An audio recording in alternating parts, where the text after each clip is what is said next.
Kalian pernah dengar gak, kenapa ya tenaga honorer di Indonesia tuh gajinya kecil banget? Padahal kerjaannya sama capeknya kayak yang lain. Gue tuh sampai bingung, soalnya banyak berita terbaru di 2024 ini bilang kalau mereka cuma digaji sebulan gak sampai UMR. Bayangin, buat biaya hidup di kota besar aja gak cukup, apalagi kalau punya keluarga. Di berita-berita viral sekarang, banyak tenaga honorer yang curhat soal kondisi mereka. Kayak mereka kerja keras, ngurusin administrasi, beres-beres sekolah, bahkan ngajar juga. Tapi gajinya segitu-segitu aja. Padahal mereka bagian penting buat jalannya sistem pemerintahan dan pendidikan. Kok bisa ya mereka tuh nggak diprioritaskan? Kalau dipikirkan, ini tuh bener-bener miris banget sih. Gimana menurut kalian? Apa sih yang harus dilakukan biar mereka dapat hak yang layak? Yuk kita bahas lebih lanjut di video ini dan cari tahu apa sih sebenarnya yang terjadi.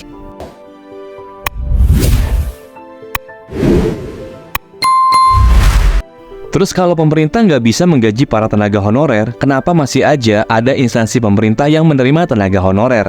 Nah, di sini gue mendapatkan informasi dari temen gue, jadi gue akan bercerita sebagai temen gue. Gue tuh adalah seorang PNS di salah satu instansi pemerintahan yang lulus ujian setelah era reformasi birokrasi, melalui tes CAT BKN dan SKB di tahun 2018. Sebelumnya, gue tuh nggak pernah bekerja di instansi pemerintah. Hal yang gue rasakan setelah melihat menjadi PNS terkait tenaga pendukung, di instansi gue sudah tidak ada pengangkatan honorer lagi.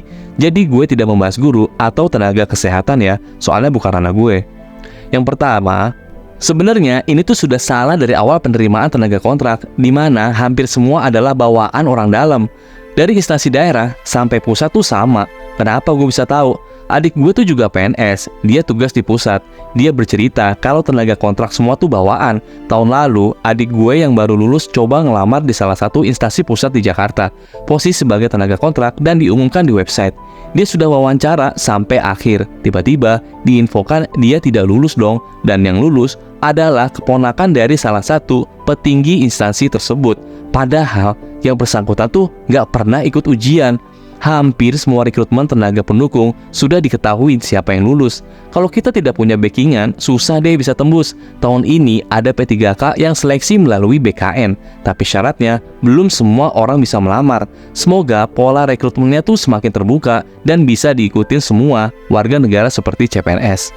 Yang ketiga, cepat atau lambat, para tenaga kontrak atau honorer tersebut akan menuntut sebagai PNS atau ASN. Mereka beranggapan masa kerja atau pengabdian mereka tuh sudah lama, tapi tidak diangkat menjadi ASN. Mereka nggak sadar bahwa mereka masuk tidak melalui berbagai tahapan, berbeda dengan orang yang tidak punya kenalan orang dalam.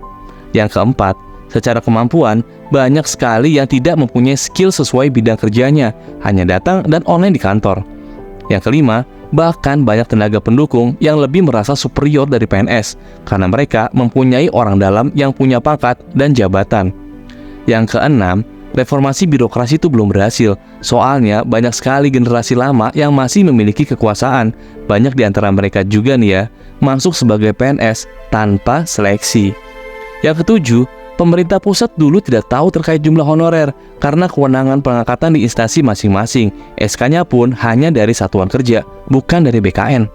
Yang kedelapan, terkait anggaran. Sebenarnya hanya untuk 5 orang, tapi dibagi untuk 10 orang.